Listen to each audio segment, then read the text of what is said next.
হৈছে, তেওঁলোকে ভালদৰে আছে, তেওঁলোকে লাখবিলাকৰ জীৱন যাপন কৰি আমাক এজন অসমীয়া যুৱকৰ মৃত্যুৰ মুখলৈ ঠেলি দিছে আৰু সেইদৰে বহুতো মৃত্যু হৈছেও। আমি যেতিয়া স্পেচিয়েল ব্ৰাঞ্চৰ আণ্ডাৰ কভাৰ হিচাপে কাম কৰি আছিলোঁ, সেই মুহূৰ্তত কৰা কেইটামান কামৰ তথ্য আপোনালোকক দিবলৈ ওলাইছোঁ। কেইটামান কামৰ বিষয়ে ক'বলৈ গ'লে প্ৰথমে ক'ব লাগিব ছোৱালীৰ কথা, কেনেধৰণে মানস চলিহাই বেলেগক ব্লেকমেইলিং কৰে। ছোৱালীক ব্যৱহাৰ কৰি মানস চলিহাই বিশেষকৈ ডাঙৰ ডাঙৰ মানুহখিনিক ব্লেকমেইলিং কৰি নিজৰ কাম উলিয়ায়।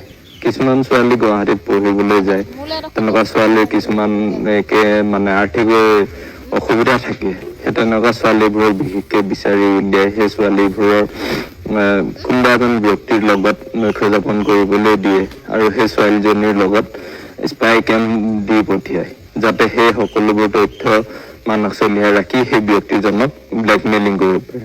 এই কথা অসমবাসী ৰাইজে নাজানে।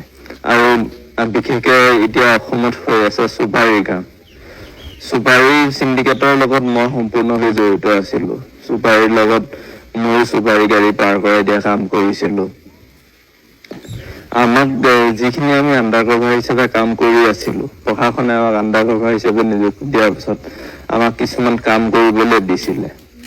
যেনেধৰণে এতিয়া কোনোবা এখন চুপাৰী গাড়ী যদি পাৰ হৈ আহিব লাগে, লাইলাপুৰৰ পৰা শ্ৰীৰামপুৰলৈ আহিব লাগে বা বৰপেটা ৰোডলৈ আহিব লাগে, যেতিয়া তেওঁলোকে আহিব লগা হয়, সেই তাৰে কিছুমান মানুহ আছিল, কেইজনমান হ'ল, যেনেকৈ নজুৰুল আছে, দিলদা আছে, আমাৰ লগত যোগাযোগ কৰি তেওঁলোকে কিছুমান কাম কৰে। তেওঁলোকে আমাক সেইসমূহ তথ্যখিনি দিয়ে যে এনেকৈ গাড়ী এখন আহিব, সেই গাড়ীখন পাৰ কৰাই দিব লাগে। তেতিয়া আমি সেই কথাখিনি মানস চলিহাই কওঁ। মানস চলিহাই পাৰ্থসাৰথী মহন্তৰ লগত কথা পাতি কোনটো ৰাস্তা দি আহিব, ডিমা হাছাৰে দি আহিব নে কোনফালে দি আহিব, সেই ৰাস্তাটো নিৰ্ধাৰণ কৰে আৰু তাত দৰদাম ঠিক কৰে। যেনেকৈ ধৰি লওক কেতিয়াবা ছিজন ৱাইজত পাৰ কিলো ৭৫ টকা হয়, কেতিয়াবা একেবাৰে নামি ৪৫ টকাও হয়। সেই হিচাপত দৰদাম নিৰ্ধাৰণ কৰে আৰু দৰদাম মিলিলে আগধন হিচাপত 10 লাখ টকা হ'লে 7 লাখ টকা আগধন হিচাপত দিব লাগিব। আগধন হিচাপত দিয়াৰ পাছত এটা নিৰ্দিষ্ট সময়ত গাড়ীখন পাৰ হৈ আহিবলৈ দিয়া হয়। ঠিক তেনেকৈ বহুতো গাড়ীৰ ক্ষেত্ৰত তেনেকৈ হয়। আৰু কিছুমান গাড়ী যে আপোনালোকে দেখে পাৰ্থসাৰথী মহন্তই ধৰে বা প্ৰশাসনে ধৰে, সেই গাড়ীবোৰ ধৰাৰ ক্ষেত্ৰত এনেকুৱা হয়, যেতিয়া প্ৰশাসনৰ লগত তেওঁলোকে কথা পাতে, আমাৰ লগত কথা পাতে, দৰদাম নিমিলে, তেতিয়া কি হয়, সেই গাড়ীখনক ধৰোৱা হয়। বা কিছুমান গাড়ী কি হয়, ৱেটটো কমকৈ কয় আৰু বস্তুটো বেছিকৈ আনে, তেনেকুৱা গাড়ীখিনিক ধৰি দিয়ে। আৰু তেনেকুৱা ক্ষেত্ৰত আপোনাৰ ইউৰিয়া আহে। ইউৰিয়া অসমলৈ যেতিয়া আহে, ইউৰিয়া অহাৰ ক্ষেত্ৰতো তেনেকুৱা ধৰণৰ ইউৰিয়াত নিষেধাজ্ঞা থকা মুহূৰ্ততো ইউৰিয়া অসমলৈ আহি আছে।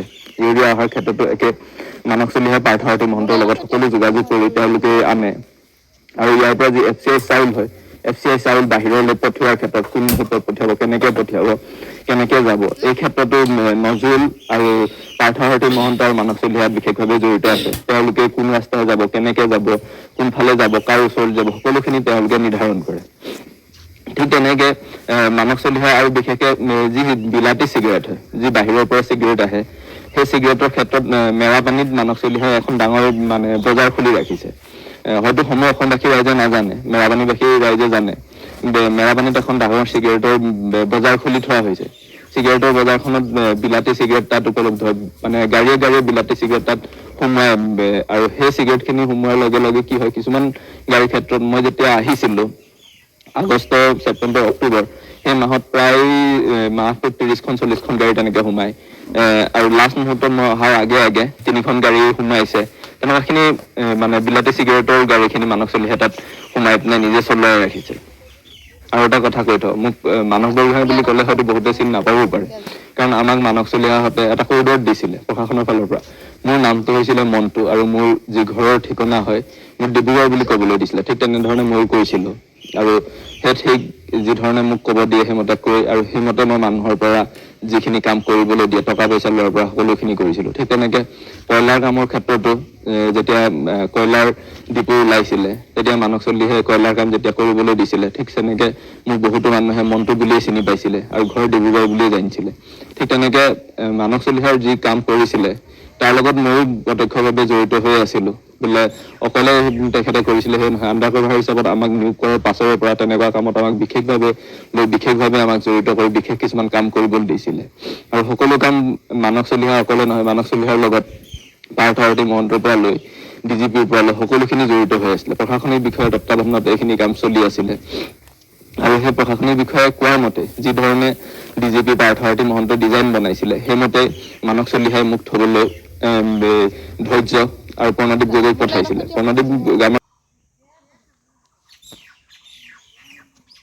গোলাঘাটৰ ল'ৰা হয় আৰু ধৈৰ্য শিৱসাগৰ, তেওঁলোকো এনেকে নাম দিয়া হৈছে। সকলোখিনি মানে এটা এটা নাম দি পিনে তেওঁলোকক চিনাকি কৰাইছিলে। প্ৰণদীপ বিশেষকে মানস চলিহাৰ একেবাৰে খাচ মানুহ, মানস চলিহাৰ লগত বিশেষকে থাকে।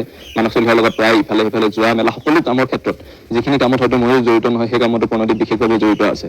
যিখিনিয়ে আমাক পঠিয়াইছে তেওঁলোকে সুখত জীৱন যাপন